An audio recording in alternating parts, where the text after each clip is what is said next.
wish you guys a happy St. Patrick's Day, however you're able to celebrate.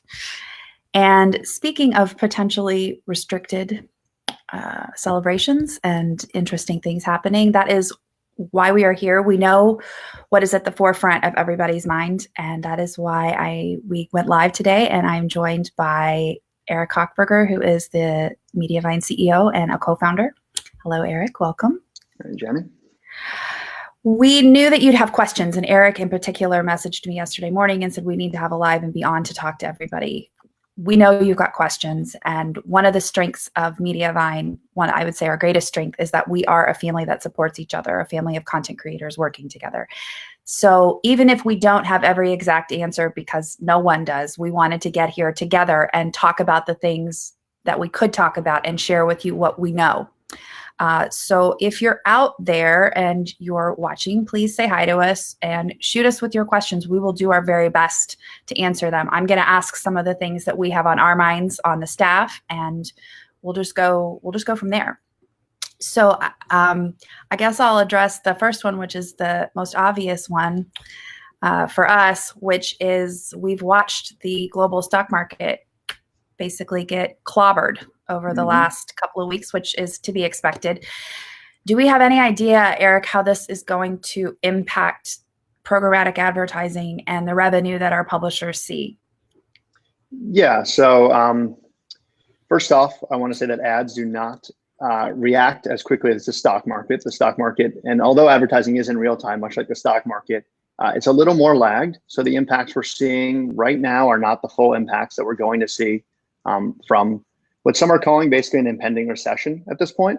So what we expect is ad rates will continue to unfortunately fall and probably will into Q2 at least. We don't have exact numbers right now, but what you guys are kind of seeing is a good forecast of unfortunately what's going to be happening. We're going to see kind of decreased ad spend. I think travel bloggers kind of saw it first, especially with their endemic ads, as those ads kind of got shut down.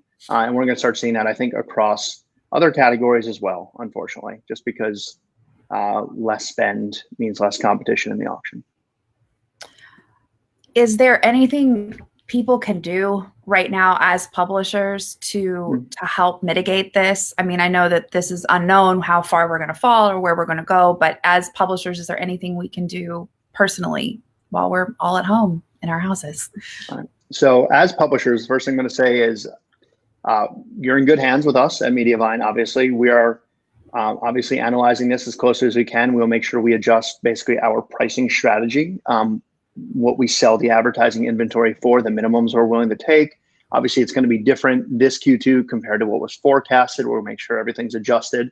So you don't need to worry on that side of things. We'll make sure your ads are taken care of. That's what we're here for.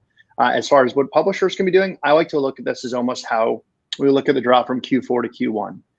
There's nothing you can do. It's beyond your control that obviously you're going to get paid less per impression. And so what can you do to compensate? Create more impressions, create more inventory, blog where you can. Obviously, this is very tough for a lot of different niches. I think the ones in particular like travel, you can't talk about the same thing anymore. Nobody wants to read about a travel destination they can't go to. So it's going to be a lot of obviously new types of content, I think, that publishers are finding. We have a lot of awesome threads going in the Facebook group where people are kind of giving tips on what's working for them. So right now, obviously, you got to be with your friend or your family, not your friends necessarily right now. You got to be there for your family, and health is the most important thing. But if you have time to blog. People are at home looking for things to do while being socially isolating. So if you can find stuff to write about that they want to read about, there is still traffic to be had. What I would say is don't flip out if you can't right now about writing traffic. Don't flip out in general, but if right now, if it's taking you a few days to get used to this new normal, take the few days to get used to the new normal. We're going to be doing this for a little while. So once you get over that hump of getting your family together, getting your groceries together, getting your support system in place, then start looking into creating this type of content that your readers, and ask them. If they're there, go on your social channels and ask them what type of stuff they want to be reading right now. I've seen a lot of publishers doing this, and it's so smart because people, we're going to be here. They're either going to be watching Netflix or reading you or watching you on a live. So you might as well capitalize on that. So question from Christy Still. She said, with food grocery stores being slammed with everyone buying up food, do you see this happening? The same hit that's happened with travel will happen to food. And this kind of brings up a larger question. Is it a niche specific drop, or is it a industry-wide drop with more acute in different niches? I think when it comes to traffic, like in particular for our publishers, is where travel got hit the hardest. I don't know if necessarily advertising spend. I mean, they did go down, obviously. An airline would prefer to buy when in doubt on a travel blog compared to maybe a non, but that makes up a small percentage of a travel blogger's income. It's really the whole overall advertising, like CPG, consumer packaged goods, are one of the biggest spenders across everyone here. And those advertisers are still buying. They're still buying on travel sites. They're still buying on food sites. I think what we really saw was just a drop in traffic for those publishers more than anything, even more so than a drop in kind of spend. I don't think food bloggers necessarily going to see the same thing. I think food bloggers, if anything, might see an increase in traffic right now. I know I personally am a person who orders way too much takeout, and now we are not. We are cooking at home every single day. And thank you, food bloggers, for providing me recipes to make this tolerable. So I think it's going to happen. I think food bloggers can, if anything, not lose a lot of traffic over this, and they don't have to necessarily worry about a decrease in whatever advertising was associated with being in a food blog. So that's called endemic ads, or ads that are within basically your category. That always makes up a small percentage for any site. So as much as we'd love to be able to run nothing but food ads on a food blog, that's not how programmatic advertising works. So don't worry that necessarily that because you run a food blog and there won't be a lot of restaurants advertising right now, that's not going to impact necessarily you the way you think it will. Great advice. Yes, we are all cooking. We have time to do all sorts of things that we did not have time to do before. Like, I haven't baked bread in a long time. I'm going to be baking some bread from Mediavine publishers. So thank you for all of that stuff. For travel bloggers, I've seen a lot of, even our own Clarissa Lasky on Passports and Parenting has been using her social platform to show ways to explore the world from your house. Places that are offering visual tours or virtual tours, places that are even planning for travel long range if you're not used to that, planning for far, far out when we're able to do all that again. Comments. Lisa Sharp said she feels like frugal topics are helpful. We will all need to be saving money. I think that's definitely true. Christine Cook said, thanks for the reassurance. Of course, I hope it is reassuring. Kelly Pugliano said, should we work more on updating old content or creating new at this time? That's a great question. I think it's always the same balance that you're used to. Optimizing old content is always, especially when you go to your top 10, top 20, I don't want to go, much past your top 100, but like that's the quickest bang for your buck in terms of quick returns. So if you need that right now, that might be a great move, but obviously creating new content is the best way to generate more traffic and future traffic. So the same balance as always is what I'd recommend. You might see, and what I would say is to add to that is you might see a huge difference in what posts are getting the traffic right now. So looking into your Mediavine dashboard, when you're looking at those health checks that are up there, those are reflective of your last 3 days of traffic. So if you're seeing you were teal and all of a sudden you crashed into yellow or green, that means that different posts are getting traffic. And that would not be surprising based on what people are searching is totally different right now than what they normally are. So dive into those recent posts that are getting the traffic to optimize there. And then if you start doing that, I might start to look at other posts that would be suitable to what people are searching for right now. If you're looking for longer baking recipes, how you planning your next trip from home, saving when you've got to really batten down the hatches, things like that, I think are helpful. Okay. Dave Lee said, yes, still adjusting to the new normal day by day and remembering to breathe and eat like normal. Yeah, eating and breathing. Yes, Dave, I think that the Mediavine team, we recommend. Stacey Vaughn says she's seeing lots of ads for toilet paper. Yep. Okay, Larisha Bernard said, I'm curious though, as a food blogger, my traffic is up 75 to 200%, but my RPM is dropping daily a lot. Can we expect it to keep dropping even though traffic is up?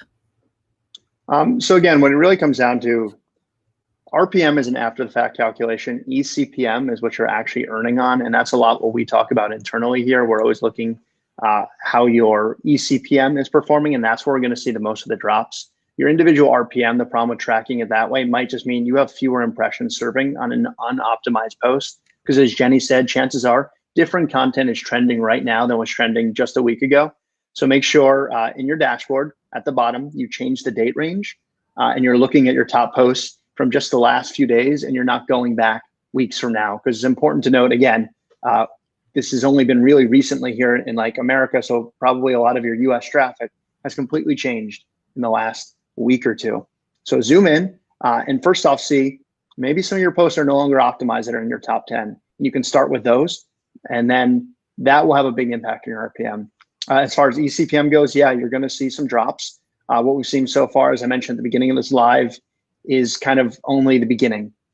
We don't react as quickly as the stock market. Stock market is real time. And if anything, the stock market is acting ahead of where they think things are because of day traders. With this, it's almost the reverse. We're going to be lagged behind because advertising budgets are normally set weeks, months, or even quarters in advance. Some of them are obviously getting canceled. Some of them are getting readjusted. So you're going to see a much slower reaction. Yes. So if it continues to drop, don't freak out about that. Just it's what we're expecting to have happen. So it's not something unusual and it's not limited to you. Guys, can we share the RPM challenge? That's where we talk to you in depth about how to optimize posts that are to work with your existing content. And then just wanted to say, everybody out there, that we on the brand team, and we're working with the publisher support team to come up with some new challenges that we're going to put out that will be helpful to you guys while you're home, especially for travel bloggers who don't necessarily have stuff to write about right now, ways you can work with existing content to really get that up to par, just optimize it and earn with it. Comments from everybody. I'm going to share a few more. Okay. Our own Rose Cider said, yes, I baked cookies last night for Mediavine site and they were amazing. Okay. This is something I was going to talk to you about. You posted this in the Facebook group yesterday, Eric. Lisa Massey Kane, if you post about coronavirus and you said Google may penalize us, is that just that page or the whole site? All right. So I wish I kind of phrased this a different way when I first announced this. So I'm going to use this live as a different opportunity to say it.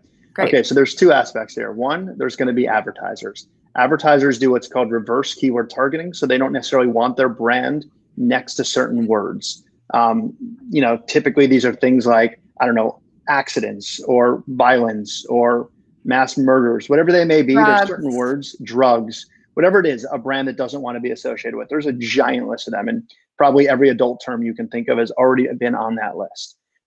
Now, when you have kind of more topical things like, I don't know, COVID-19 or coronavirus, they're going to add that to that list. And what these lists basically do is on a given URL, that's just one page on your site, as they're bidding in real time, if they detect that one of those keywords is on your page, they're not going to bid on that one particular impression or that one page. So just mentioning that word can have a big impact, unfortunately, on your eCPM and therefore your RPM for that page. So that's the advertising side of things. So that's only going to hurt you on one page. They're not going to block your whole domain. Think about a site like New York Times. That's kind of where a lot of these reverse targetings are built around, because they only have certain articles that are going to be talking about COVID-19, all the breaking news stuff, and they'll have plenty of other articles. And the advertisers aren't going to block all of New York Times because there's one bad article. Same thing on your site. They just are going to be blocking buying ads on that one page. The most important thing is always your URL. Don't have the words inside your URL and avoid it in your page title. Those are the two easiest things for basically the simplest of advertisers to look at. Inside your actual post content, that's going to be a little more sophisticated. And I'm not saying they don't do that. Certainly ones do that. But if you still have to write about this particular virus because it applies to something about your site and there's information you want to disseminate to your users and it's important that you post about it, please post about it. I don't want you to not create good content. That is not at all what I'm saying. What I'm saying is if you mention these words, that particular post will earn at a lower rate. And if you can avoid it in the URL and the post title, great. If you can avoid it in the post itself and talk in more generic terms, even better. But if you can't, then don't stress about it. Still create the good content. The other piece of advice I was trying to give is Google search. So from an SEO standpoint, this is kind of what they did with that medic or that health update they did in the past. They don't want people giving advice that they don't feel should be giving medical advice. So if you are giving advice or what they consider disseminating misinformation to your users, and that is, again, not us saying this is what you're doing. This is Google might determine you are not someone they want giving content about, I don't know, how to socially isolate, whatever it may be. You shouldn't be giving medical advice. That's basically Google's take on this. And they will, and again, this isn't going to be necessarily a site-wide ban. This is on that particular post. They're not going to send you traffic. But if your post is doing great on Facebook and Pinterest, who cares? Whatever your posts are doing well within your group, take that traffic and don't worry about the SEO traffic. I was just trying to give warnings, right? More generic warnings. If you mention this, know that this can happen to your content. You're not going to get a site-wide ban.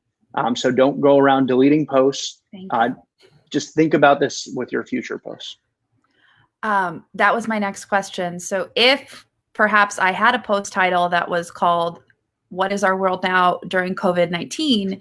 and maybe it was in my URL, I'm getting a lot of traffic. Do I go delete that post right now, Eric?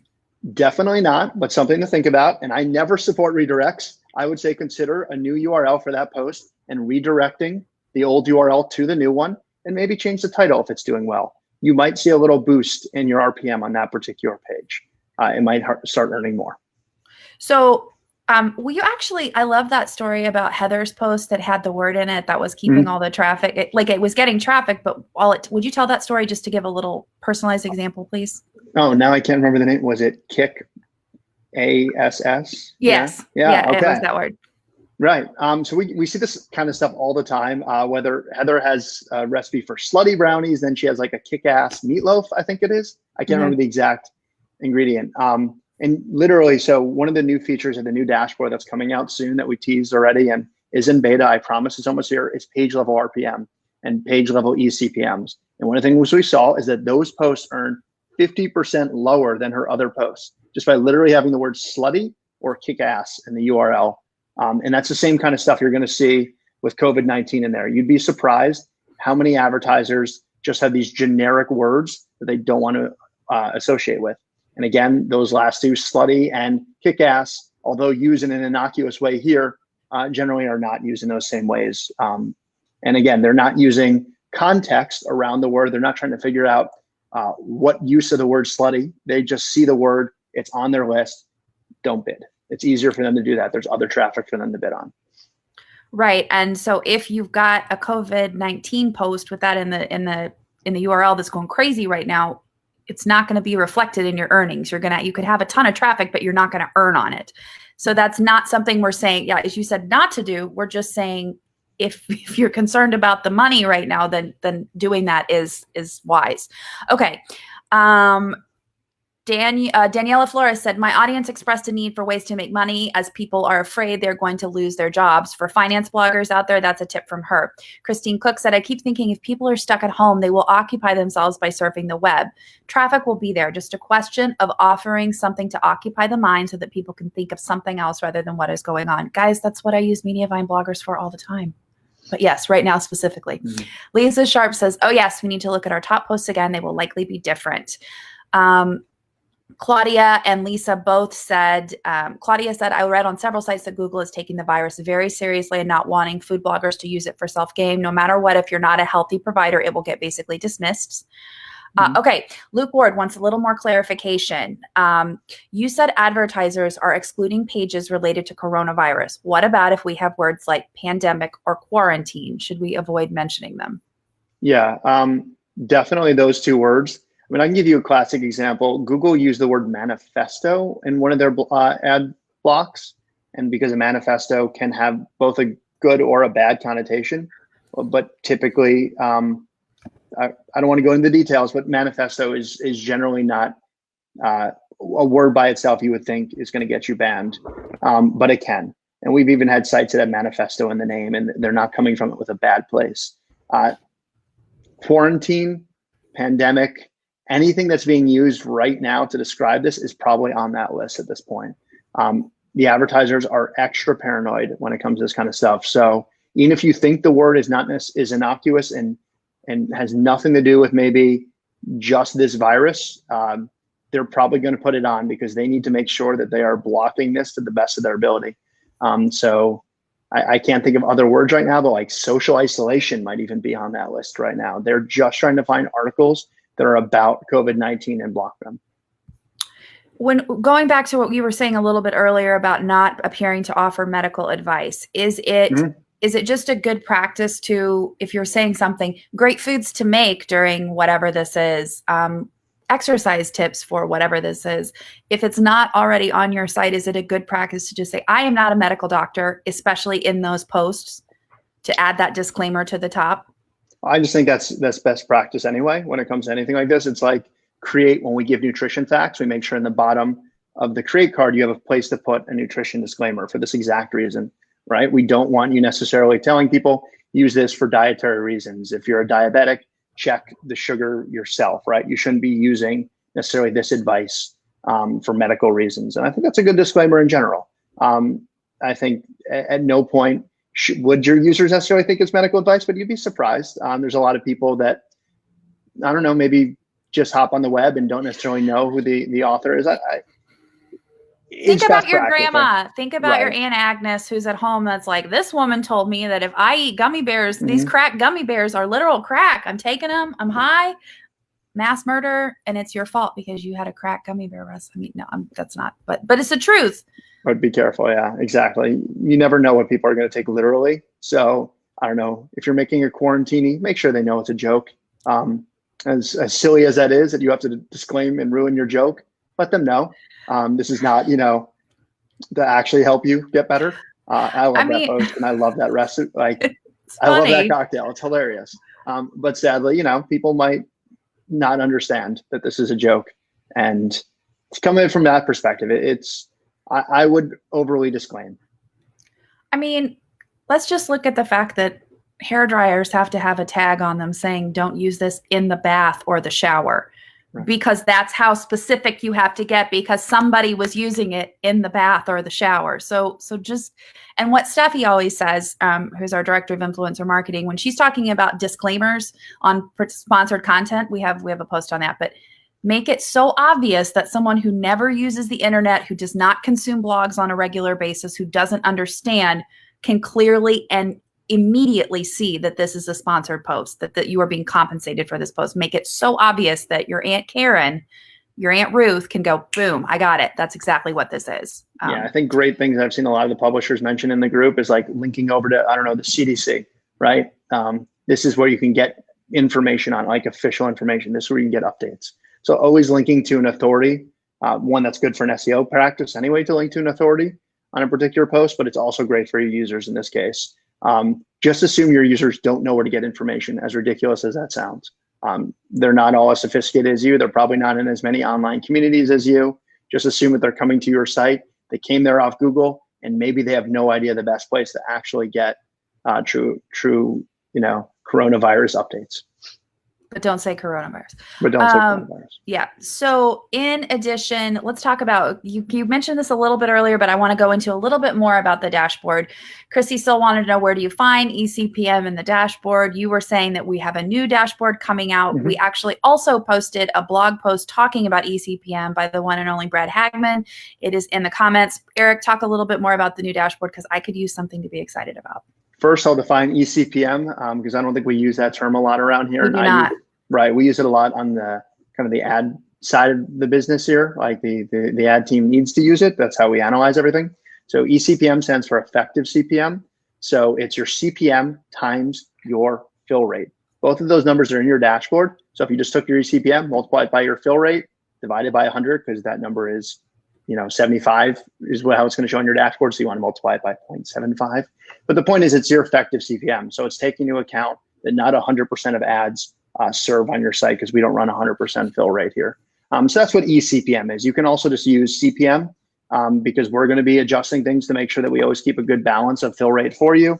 And then basically what I'm trying to get people to look at is what happens with your CPM when you do things like mention the word COVID-19, as opposed to looking at just RPM, which is going to be highly based upon how many ads are served to that particular user. As far as the new dashboard, we have some exciting stuff coming with that new dashboard, including page level metrics. So on an individual page, you'll be able to see what's your CPM on it, what's your fill rate, what's your RPM, what's your viewability, and it's going to create, I think, a lot of insights that people have been asking for. Something creeps in your top 10, a lot of times it brings down your RPM. We're telling you this, but now you'll be able to see why. Oh man, so I shouldn't have made a kick-ass brownie recipe. I should have just made a brownie recipe. You'll start to get insights into that stuff. I think it's really cool. The dashboard is currently in beta testing right now amongst a small number of publishers. We have found a few bugs with it as a result of those beta tests and a lot of feedback. So we're trying to address that before we open it up wider. But it is coming soon, we promise, and it is good stuff. Awesome. Yes, I'm very excited to see it. And it's also just really beautiful for anybody who hasn't. I love looking at it. Every time I open it up, I'm like, oh, it has all sorts of cool little goodies for you. Okay. Sylvia Martinez said, is there a way to get a list of terms that we shouldn't be using? And Kathy Ratcliffe said, if we are writing about how to deal with the pandemic, what words can we use? I have a suggestion for that, but you go first. Okay. So honestly, there's not really like a public list that's from the advertiser standpoint. They're each going to upload their own. I mean, if you'd probably do a Google search, I'm not going to do it right now, I'm on this live, but like if you do a Google search for like advertiser block lists, I'm sure you can find some generic ones somewhere on the internet to give you kind of insight. The problem is it's not going to be updated all the time, so you won't find the most topical ones, such as these COVID-19 related ones. Right. Again, the main thing I'm going to tell you is avoid it in your URL and page title. That will solve for like 80% of advertisers out there. The more sophisticated ones, it's not going to solve for, because chances are you're going to mention those words somewhere in your post. It's nearly impossible to talk about a global pandemic without talking about the impacts of it, whether it's socially isolating, whether it's quarantining, whether it's businesses being closed. They're going to find some word that they're not going to like. Maybe you mentioned the word recession. I don't know. Whatever it is, they're paranoid about advertising next to, it's going to show up there if you're blogging about this current event. So I can't give you a list of words. If you choose to blog about this current event, go ahead and do so. Just again, be prepared. Know that you might have a lower eCPM and maybe there's nothing you can do about that. You can try all these different words. Maybe you'll come up with synonyms. I don't know. And maybe Jenny has some good ones she's about to give you. I do. She does. All right. I'm going to let Jenny take it away then. What we do, we think about this all the time, and we have to. When we're trying to talk about or market a product, it can get real repetitive real fast of using the same word, especially when you are calling a product create. When you're creating something over and over again and you're trying to write copy for it. So what we use a lot of times is something Amber Brace Girl, who is one of our co-founders, has recommended. It's called WordHippo, and we're going to link to it, but it's a super fun, like you can get lost on it for a while. If you're real bored, just go in there and start playing with it, because it's a super fun way to like figure out new words, add some stuff to your vocabulary. This is a great time for that too. Like just expand your vocabulary while we're all isolated. But yes, fun. Okay. Lisa Sharp said, this is really helpful, Eric. Thank you. Larisha said, bloggers should probably stop using crack so much too while we're talking about what not to do. Okay. Okay. Matthew Campbell, is RPM different based on the niche you are blogging about? Yes. And the RPM and eCPMs will be a little different based upon what you're blogging about. Again, generally, that's going to come almost more down to your domain, interestingly enough. So, I mean, it's such a nuanced topic and very tough for me to cover. But yes, there will be overall differences between if your site is a food blog versus, I don't know, you're the Hollywood gossip. You're going to get different readers, which is going to have a big impact on it. So much of programmatic advertising always comes down to just the user themselves. Advertisers are going to have different whitelists or domains they want to advertise on. If you're a food blogger, you're probably more likely to make it onto a food campaign than the Hollywood gossip is. And then, of course, on an individual page basis, there's some contextual advertising, places like Google AdWords or Google's own set of demand that they bring into Ad Exchange. That definitely is contextual. And even some of the stuff that we're trying to do with GumGum Verity, you're going to see context. So it's based upon what you're writing. So almost it comes down to your audience, your actual site, and then the blog post. So there will be subtle differences. It's probably not as drastic on an individual article basis as it is for the whole site itself. You hold up. You mentioned something called GumGum Verity. So what? Mm. Can you please give me a little more on that? Yeah, so one of the things that we did is we partnered with GumGum. I don't think do we have a blog post on this? I know we have a press release. We have a press release. Yes, that's what we Okay, have. we haven't talked a lot about this yet because it's relatively new here. But we partnered with GumGum. They do the in-image ads that you're used to seeing, and they do some of our cool little adhesions at the bottom of your site. They're also partnered with us to do our recent mid-roll or our the ads that appear overlaying your content. So we call it the overlay, but it's Just called had a blog non-linear. post on that. That one we just had a blog post on. And a video. Subscribe to YouTube. So if you think we're not partnering with GumGum on enough stuff, you can learn about Verity. And that's their product that basically they had used in-house to already analyze your images, your text, and your videos to figure out what your page is about. And then they use that to sell to advertisers. We're doing the same thing. We now have Verity running against your pages, and then we can send that information to advertisers. That's only going to be additional demand. That's not going to hurt you. We're not sending them negative keywords to target against, so don't worry about that side of things. It's going to be, hey, this is a particular advertiser that is looking to advertise against, I don't know, recipes with butter in it. So we're going to sell them a list of all the recipes with butter. It's more that style of contextual advertising. Fantastic. That's an exciting development, and we will be hearing more about that, I assume, as we get a little bit deeper into the test and learn more. Mm-hmm. Okay, fantastic. All right. Okay, Claudia asked a question, and I am not sure what she's asking. I'm going to say it and see if you know what she's talking about. Can there be a chart, good, better, best, on what RPM can be reached at all? Some of us need a challenge, but don't know what to shoot for. I kind of get it. Do you know what she's asking for? I mean, it's tough. We always say it, like, you shouldn't compare RPMs. RPMs are all relative, which is why we want people to use the health checks. The health checks are relative to your site as opposed to RPMs. You might find some publishers have insane RPMs that you're never going to be able to hit, and you will drive yourself mad trying to do that. Think of it all relative within your site. So as soon as a new dashboard comes out and you have page level RPMs, look at them relative to each other, not necessarily look at them relative to what other publishers are making. This stuff is more about your own personal goals, and that's what the health checks are about. We're going to be developing all new health checks once the new dashboard comes out, and that's what we want you guys to focus on. Focus on what you can change. Same idea behind our message with this entire live. Don't panic. Focus on what you can change. Do what you can do. Going back and rewinding what you just said that it's not about comparing RPMs. We're not giving page level RPMs so people can then say my page about slime is lower than your page about slime. Can you talk about why that's not an accurate comparison? That's an apples to oranges comparison, even if people are blogging about the same niche. Yeah, it's crazy. You can have two people blogging about the same niche doing the exact same recipe, and they're going to get different results.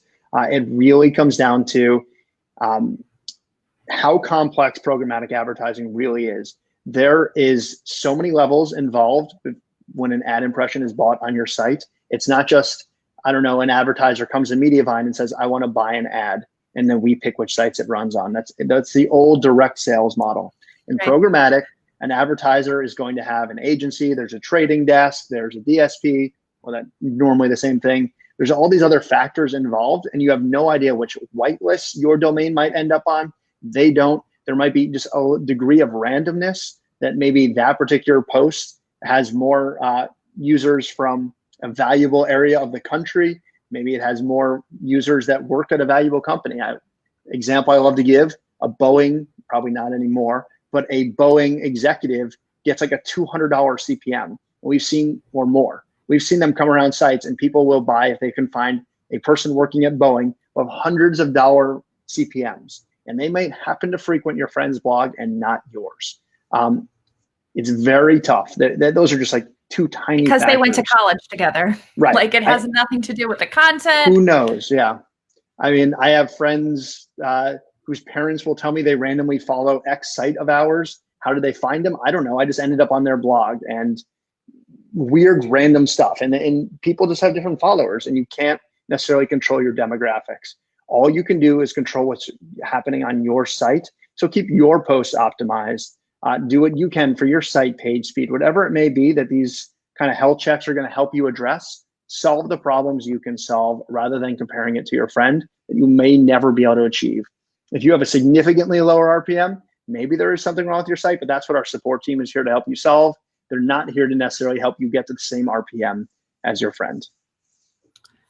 Okay, I have another question that is related to how Mediavine is moving forward. And there are actually, let's just do a little grab bag of this. Are we going to have normal hours? Are we going to have publisher support assistance available? Are we going to keep onboarding new publishers or applications closed? If applications are not closed, is it going to impact negatively the publishers that we already have? Go. Wow, that's a lot. Okay, we're going to do those individually. So first off, the good news is Mediavine is a fully remote company. So a lot of companies right now have to respond by no longer going into an office and working remote.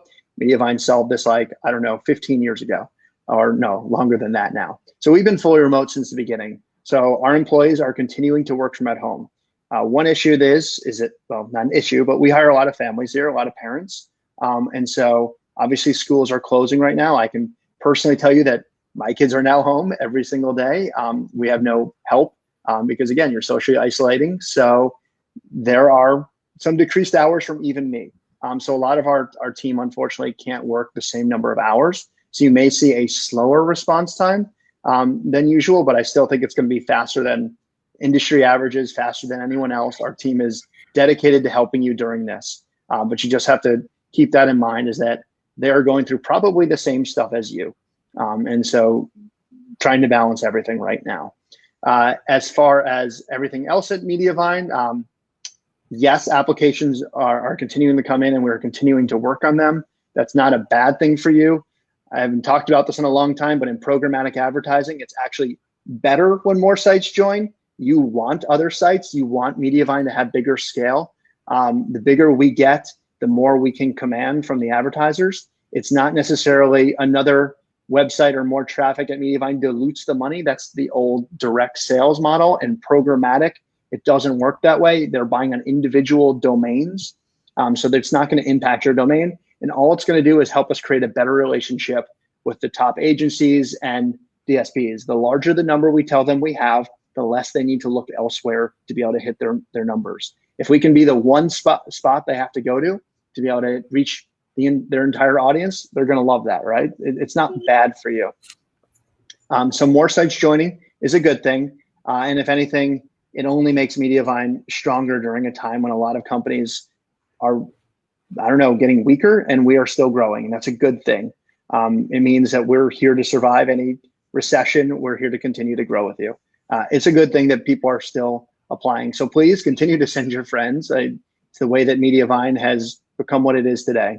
And as far as other mention the rest of the grab bag, because I went a long time on those two.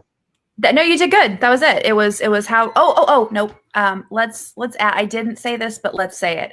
What about all of our in-person appearances that we had scheduled? Okay, so maybe you've heard, we're a US-based company, and the CDC has basically said, at this point, I think no gatherings more than 10 people. 10 people. But I think it was more than 50 for the next 8 weeks had to be canceled. Maybe now it's 10. Yep. Yeah, our smallest lunch and learn even is more than 10 people. So at this point, we're going to be canceling all events for the next 8 weeks. That includes, I know, the Orlando Lunch and Learn. People who signed up for that have already been notified that event has been canceled. Any events that Mediavine would have been attending, we are no longer having our employees travel for anything. So there's no more traveling. They will not be attending anything with more than 10 people. Unfortunately, you're just not going to see Mediavine employees for the next 8 weeks at a minimum. Our conference is the Baltimore conference, we should probably address. That is not within the 8-week period, but we are obviously watching everything very closely and trying to figure out the best way forward. Did we already email everyone about that one that signed up? Yeah, everybody has received notification. Mm-hmm. Perfect. So everyone knows that basically in April, hopefully we'll have a better idea of what this is looking like, and we'll be able to announce kind of our solution to this. We have a lot of things that we're working on to make sure that that conference can still happen and still happen in a great way. Yes, I can guarantee you that we are all working very diligently to find options for that. And we're talking to everybody and figuring out what's going to serve everyone best. And obviously the most paramount thing is safety. And we have to feel very secure in asking you to leave your homes and asking our employees to leave their homes. So we're going to have options for you. We're working on all that and we appreciate your patience, but please also know we're going to take care of you regardless. And whatever happens, you're not going to be out money. Like, we'll take care of you. Okay. We're also, as I said earlier, going to be working on, since we all have the lovely advantage of being at our homes all the time, we're going to be able to produce a lot more virtual things and do a lot more blog posts and challenges and lives and things like that, that we're going to be able to give you the kind of content that you need and you want right now. So share that with us. Tell us what you're interested in, what would be helpful to you right now. We're here for that. Speaking of things that might be helpful or not helpful, we just had someone say, speaking of site speed, when is Trellis coming? So I'm glad we're keeping our eyes on the ball. Doesn't matter what live it is, Trellis will always sneak its way in. Yes. I think we actually had a post in the group if you want to link to that. Someone broke the news already. The beta is officially underway. We have publisher sites live on Trellis. So if you want to know when Trellis is coming, it's here, but it's probably not here in the way that you want it, which is on your site. When the beta is happening. And you don't necessarily, I always tell people this, you probably don't want the first round of anything in a beta test. None of our publishers actually got the first round. We made our poor employees who also have blogs do that first. That was more of the alpha test. Now it's in the beta test. It's definitely more stable, but that first round maybe isn't the greatest honor, though. So far, I think every one of those publishers has done exceedingly well. One of those publishers, the one that posted, I don't know, he can share maybe his RPMs if he's comfortable in terms of the stability now with the coronavirus and the performance increase. But we're not going to be sharing that stuff until more of the beta has completed. We have a larger sample size, but it's happening. It's underway.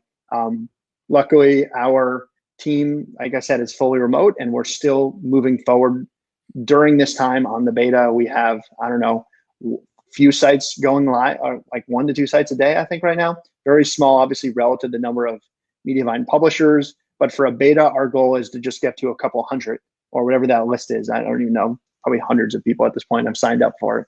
Oh, I would have a very hard time imagining it was lower than 200. Right. So obviously the number that we need to get to, that we feel good about just releasing this thing open beta or open to anyone to be able to install it on their own. I can't give you that date. Just give us at least another few months of people running this thing so we can work out everything that you want us to work out for your site. Just trust us. This is a good thing. And so far, results have been amazing. We're seeing 90+ page speed on mobile and desktop, but mobile in particular is the one everyone cares about. I don't know, I think that guy is like a 97. We've seen like insane, or even 100 depending on the test if you refresh a couple times once it's cached. So 100, that was my goal. It. Right. So yes, I hate to say it, the hype is worth it. Hold out, it's coming. You're going to cause a riot. Why are you doing this? We should, because it's amazing. It is amazing. We need positive news right now. Yeah. Oh, we definitely do. Okay. So just in case you wanted to hear more of this, Michelle Hall says, we want Trellis. We want Trellis. We want Trellis. Let me rephrase. I want Trellis. Leah Garcia says, are you still accepting beta testers for Trellis? Mm-hmm. Are we? We are. I don't think we've closed the form. It's just mediavine.com/beta if someone wants to put that in. Yeah, we're still accepting. However, the way the invites are going out is, I mean, not to give you too much insight, but we're trying to basically balance out all the different kind of hosts, all the different plugins that people are running. So like we're taking an interesting variety from that list right now and making sure that we're getting bloggers across different genres, niches, bloggers that are on different hosting companies, running different plugins. We want to figure out kind of what Trellis works with, what it doesn't work with. So it's a weird variety coming. So sign up. You might fit into one of those categories that we need, even if you just signed up today. It is not first come, first serve. Right. It is not the people that baked us brownies last month. It is a very specific, they're looking for different things so we can make sure we're testing against all different scenarios. And that's why that is the way that is. You are not being cheated. Michelle Brogia said, I'll try any beta you want to give me. Kelly Pugliano says, excellent news. It's been fun watching Trellis grow. I don't know if that was intentional, but it was great. Looking forward to the usable rollout. Michelle Price says, is the beta going to expand, or is this it for all the sites being added to beta? Oh, no, it's expanding literally by the day. We are signing up new sites. It's going in waves. Right now we're going very, what we call white glove. So, I mean, it's literally one of our support engineers is installing it on your site and working with you to make sure that you are happy with it while installing on a staging site for you, making sure you're happy with it before it launches. Like that probably won't always be the trellis experience because that would take an impossible number of man hours to do with everybody. But that is the current experience, which is why it's going a little bit slower, but it is happening every single day. So you have not missed it. Rachel Girk says, I was going to make you guys brownies, but now I'm definitely not going to. Thanks, Rachel. Rachel, I had your Tuscan chicken pasta bake last night. I made it. It was epic. Just saying. It's awesome. It uses whole wheat pasta. Guys, look that up. Rachel cooks. Nicole Johnson, our VP of support, just said, you got brownies. Trista Jensen said, brownies are always welcome. We will only accept them if they're crack brownies. I'm kidding. Don't call your brownies crack brownies. Okay. So Lisa Sharp just said sometimes lives end up being about Beanie Babies and sometimes brownies. Yeah, Lisa, I mean, I host them and there's really nothing else that can be expected with me involved. I apologize for that. Okay, guys, that's all we've got. We've talked about almost everything, except before we go, Eric, I want to talk about just some really fun things that we're excited about coming up that are not going to be impacted by, as Larisha, who's calling it? Someone told me that in Ireland, they're referring to this as the situation, which is very Jersey Shore of them. Mm-hmm. So Eric, if you tell us what we've got coming up that is not going to be impacted by this, that is still going to be exciting. It's still going to end up making our publishers more money and they've got something to look forward to, please. Man, this is unscripted as usually our lives are. I didn't know you're going to come to me with this. There's so much exciting stuff I could talk about. Yeah. The stuff that I geek out about is like the ad tech side of things. And we're working on so many cool things that nobody's going to care about. So I won't talk about those. I think besides trellis that everyone's obsessed with, I think we have a lot of cool stuff coming to Grow that we don't talk about enough. Grow, if you aren't aware, we acquired Social Pug. And now if you buy the pro version, basically the first major change we've done is we've been working on the page speed, including a fix coming for the fonts. So if you run Grow, it will have all the same amazing page speed as Create and Trellis, as in it does not impact your page speed. So that's a fun aspect of Grow. I don't know how much people are aware of, but more importantly, we are working on, maybe it's way too soon to announce, but we're working on an ability basically to be able to run opt-ins on your site that are fast as part of Grow. I guess it's no secret. I've already announced it. We acquired a plugin called Opt-in Hound. We're working on kind of a new solution for opt-ins. I know a lot of people have run things like Opt-in Monster that charge you a second mortgage to be able to run them, and they also slow your site down.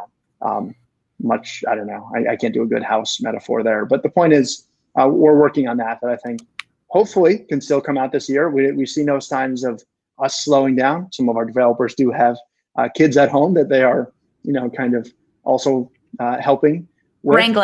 Wrangling in addition to wrangling all of our plugins. But I think, we're moving fast ahead right now. So lots of exciting stuff are coming in that I can't wait to actually be able to unveil. Yeah, lots of good stuff. So we're very, very excited about it. Okay, I have a couple more questions before we sign up. Ben Heath says, will there be a guide for us developers out there so we can help others get on Trellis quickly and effectively?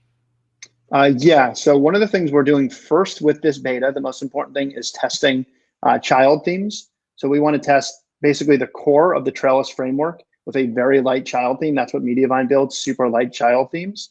So the ones that you'll see, Wisteria is one of them, and Bamboo is the other. Those are two, and we'll have more coming, are very lightweight kind of theming options for your site. We know that the community is going to want to build on top of Trellis custom sites. So one of the things we're still working on is going to be that documentation. I promise you it'll come, but we're waiting for basically the developers. We want a stable API. We don't want things to change. So if you built a child theme, we're emailing you in 2 weeks that we completely change all our hooks and filters and broke your site or your client's site. So we're first testing everything internally, make sure it works with as many things as we can, keeping it as simple as possible, which means using just our child themes. And once those kind of child themes are developed, we will have documentation on everything. And the plan is we want to make it so Trellis is self-serve.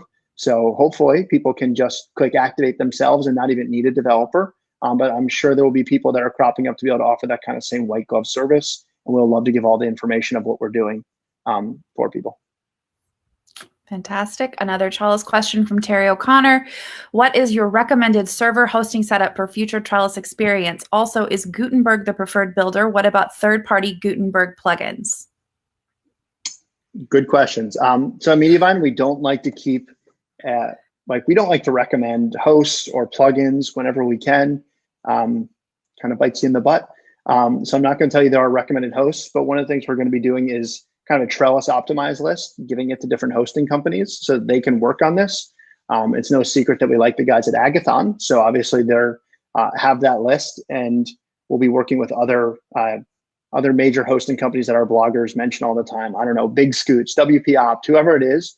We'd love to work with basically as many people as we can to make sure they're optimized. The simple idea is as long as you are setting what's called the correct caching headers, nobody cares what that word means, but basically you're running everything on a CDN in front of your site. And so it's fast to all users and it's cached. They don't need to do much else.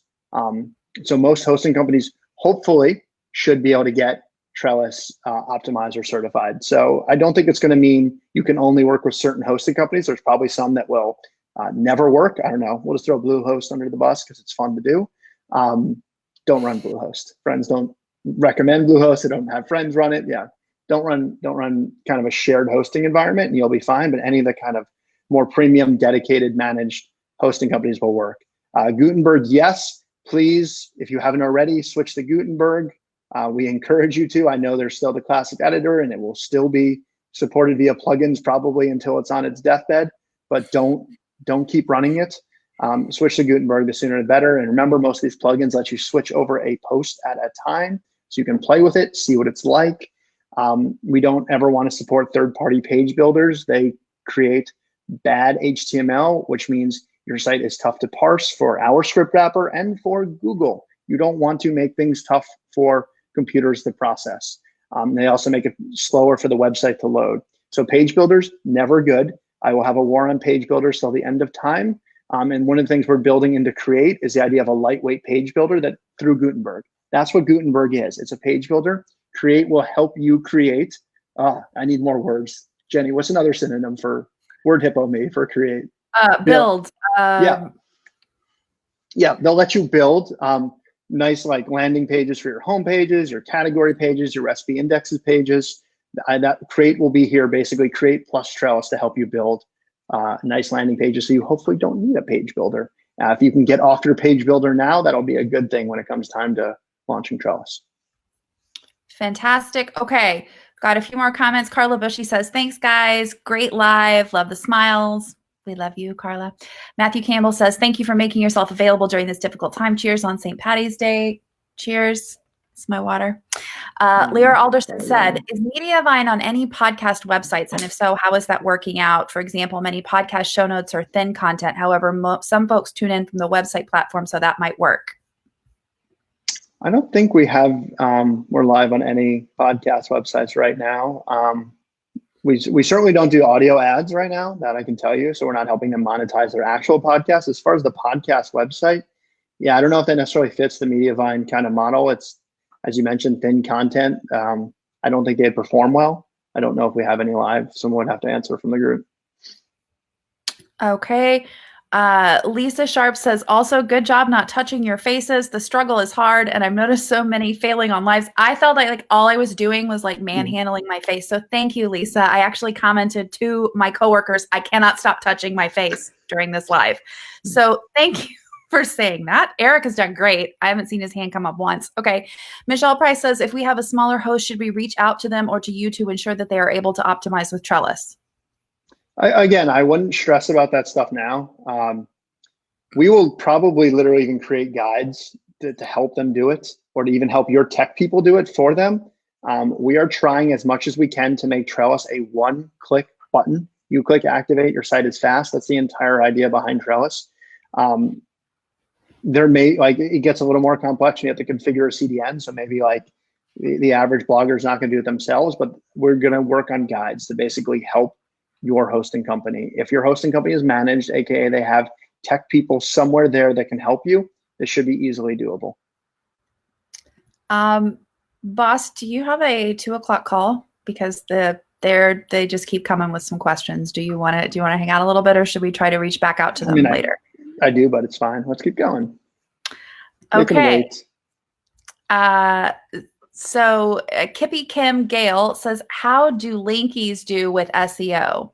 I'm not sure what, like Linky Capital, Linkey, KKY, no E.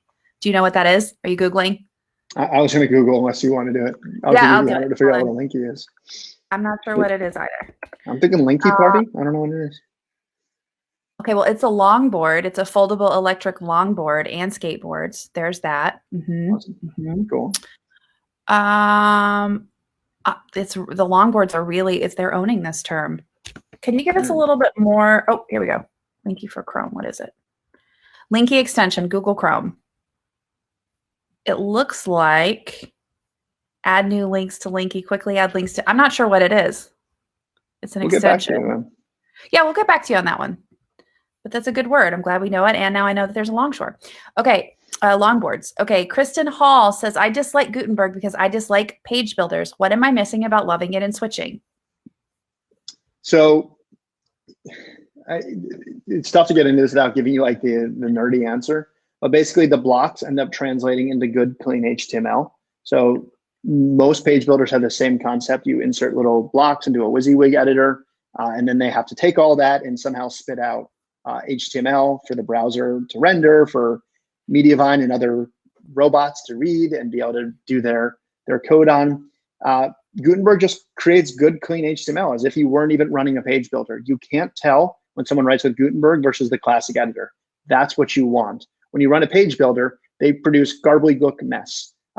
Basically, anytime you use a WYSIWYG editor, that's what they have to do. They end up wrapping things inside of a million divs, and it's all hacked together so that you can drag and drop easier. It's the very nature of them. Gutenberg doesn't give you as much power as like in order to be able to still produce good quality HTML. So I like the Gutenberg approach. One, it works with our ads and it works with page speed. So obviously, those are my things, but it's also incredibly extensible for plugins. So Create was able to add its own blocks to it, which is great. Obviously, Grow is the same way, and any kind of future plugins we have are just going to be able to easily give you elements that you can put into Gutenberg. So you can build nice looking pages without sacrificing HTML or page speed. Kristen is clarifying, she means from a user perspective. What does Gutenberg offer from the user end? From the end user or from you as the publisher? I guess probably you as the publisher in this. I'm not sure. She didn't clarify. I maybe answer both. So as a publisher, let's go from there. Okay. As a publisher, it's going to give you the same thing as, unfortunately, a page builder would give you. So it's easy to be able to do various blocks. It's a heading block. Here is a content block. Here's a list block. Here's a create card. Here's a little table of contents maybe you're going to insert. It'll make it a lot easier for dragging and dropping and moving stuff around, which you may not realize when you were inserting what are called short codes, which was the old kind of classic editor style of doing it. So when you inserted in a create short code, that might not end up in the create in the right wrapping element, in the right element. The same thing happens with images a lot inside of the classic editor. People never hit enter after their image, which drives me nuts. It produces incorrect HTML, and that stuff isn't, again, in an old school WYSIWYG editor, that stuff isn't enforced. In blocks, they are. It creates better HTML for you. It makes you do things the correct way. It'll probably take you a little more time as you get used to it. You're creating different blocks as opposed to it's free form writing. It's a pain in the butt, but you'll be happier for doing it. And I think it gives you a lot more flexibility and strength. From an end user, again, it just creates a faster, better experience. Better HTML renders better and faster for the user. They may not know it's because there's better HTML, but they'll know that your page looks better and loads quicker. It's like when you switched from your PC to a Mac initially. It was hard at first. That was a tough transition, but now aren't you glad you did it? Any other way, because it's just more intuitive. Larisha Bernard actually said, no, who said this? I'm scrolling back through comments. There are a lot of comments. Larisha said, yes, for her, the ability to set up reusable blocks makes Gutenberg really worth it for her and is now a time saver. So that's exciting to hear. Okay. What we were getting from Kippy was when she said Linky, not the longboard. She said link parties, like a roundup of the old times. Basically, something like Create does, a link up or a roundup. How does that impact SEO? Great question. Something I will eventually be covering on my SEO series, SEO like a CEO. I got to plug that one. But link parties in general are not great. I know that is very common practice amongst food bloggers, roundups, and other bloggers. Links are good, but in general, link parties don't create the best linking structure. It's just one post with maybe 10 outbound links is not what you want. You want a good balance of internal links and external links. So unfortunately, roundups don't necessarily do that. You just create a whole post that is nothing but you linking out. And then the links coming in from those bloggers look like almost, I don't want to say unnatural linking because that's the Google word, but doesn't look like the best link profile for you. So in general, I don't love linkies. I know they're going to keep happening. So by all means, participate in them. Don't follow them. I know some people try to do that. Links should be followed in a roundup if you're linking to people you trust. Hopefully you trust them if you're having linkies with them. I can't get behind the term. Sorry, I tried. I'm having linkies with you. Guys, we're in a quarantine. It's self-isolation and linkies are not okay right now. It's the most social interaction I've had in 3 days. When you're linking, it's very it's safe. We have Linda McDonald. You mentioned steering away from a shared host. Does that affect income? I believe I am on a shared host. My host is InMotion. I can't speak to worms. I can't speak to InMotion. I just did it. I touched the face. Oh no. You can't so stop conscious. It's like breaking the seal. It's okay. I sanitized before coming in and I'm in a ghost town right now. I'm clean. Okay. So yep. Manage hosting. Distracted myself. I can't speak to InMotion. I don't know if they're owned by the same parent company as Bluehost because they have like 300 different properties they own or different hosting names. It's not particularly against Bluehost. It's really against any kind of shared hosting. The way shared hosting works is there's generally one server and they put a bunch of sites on it.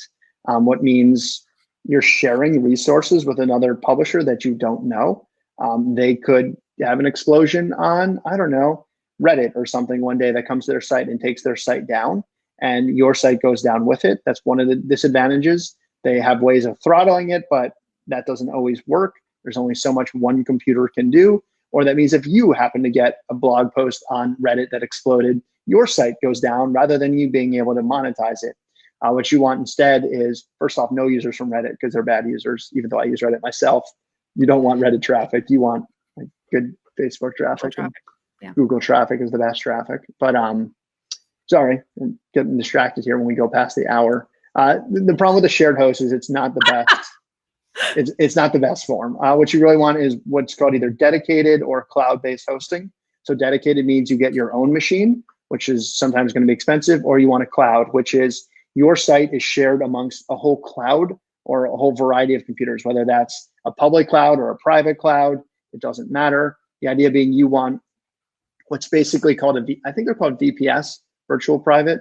I don't know all the different hosting terms. About it by Peter Green of Agathon. Yeah, so Peter's a great person to tell you because they don't even give you a dedicated machine because you would be paying a fortune, hundreds and hundreds of dollars, and no blogger wants to pay for that. But they have a cool solution where, again, you're not on one individual machine you're sharing.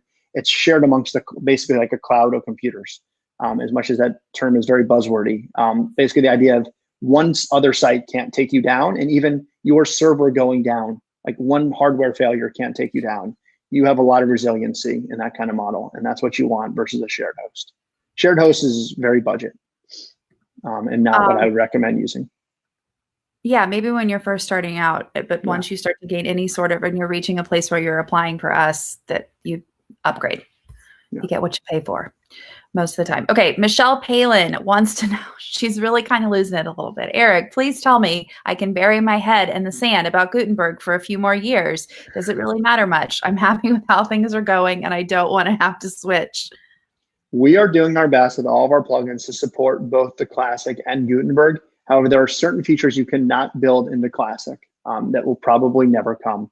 And again, you can do certain pages on Gutenberg and other pages on Classic. If you want to only write your blog post in Classic, I mean, by all means, you could probably get another few years out of it. But when it comes to, I don't know, building your homepage with Create and Trellis, you're probably going to need to use Gutenberg, but it's just a one-off thing. So I don't know. I can't make you move over myself, but eventually I think the internet will make you move. Yes, and you're also going to be home for like this could be learning Gutenberg might be an awesome self-isolation project. Okay, Lisa Sharp says we need more lives during this time. We are all already going nuts in self-quarantine. Eric, will you come back during our self-isolation period and have a conversation? Yeah, this was the most excitement I've had in 3 days. Like I'm in. Let's talk to people. Yeah. It's pretty awesome. Guys, well, on that topic, we do have another live scheduled next week. We are talking about taxes. We're not all the way sure if taxes might be postponed for the tax day, but even if they are, we'll talk about how to do them digitally because we're not able to go anywhere right now. We're going to talk about how to get ahead for next year. We're going to have Amy Northard on. She is a CPA and she is the accountant for creatives. It's going to be an awesome live. That's next Thursday, 2 p.m. And I will definitely daily lives. All right, guys, we'll talk about maybe having some more lives, but you feel less alone now. There's just a scroll of people. So, but what I was going to say is, guys, please, if you have ideas for content other than just me and Eric, because we can do this every day, sure, that's fine. But if you have other ideas for things you want us to talk about specifically, things that would help you while you're at home, we're here for you. So please just start sending that stuff into sponsored@mediavine.com. We're here and we are happy to take your suggestions and plan content for you. Guys, thanks. And thanks for coming in, Eric. Yeah, no, thank you for hosting this right now. I think this was good. A chance to finally, connect with not just another human being over this whole live thing, but all of you guys. So seriously, I'm just going to say, please don't panic. Please continue life the best you can right now. If you have time to blog, still blog. Don't worry about what I said about not mentioning coronavirus in your post. If you can avoid it, avoid it. If you can't, don't stress. That's the best thing I can say. We have enough anxiety right now, all of us, as is. You don't need to add anxiety that time you get to sit down to blog. So sorry for that advice. It's solid advice, but sorry for giving it. Fantastic. Okay, guys, we love you. We appreciate you. Stay safe and be well, and we'll see you next week. Bye, guys.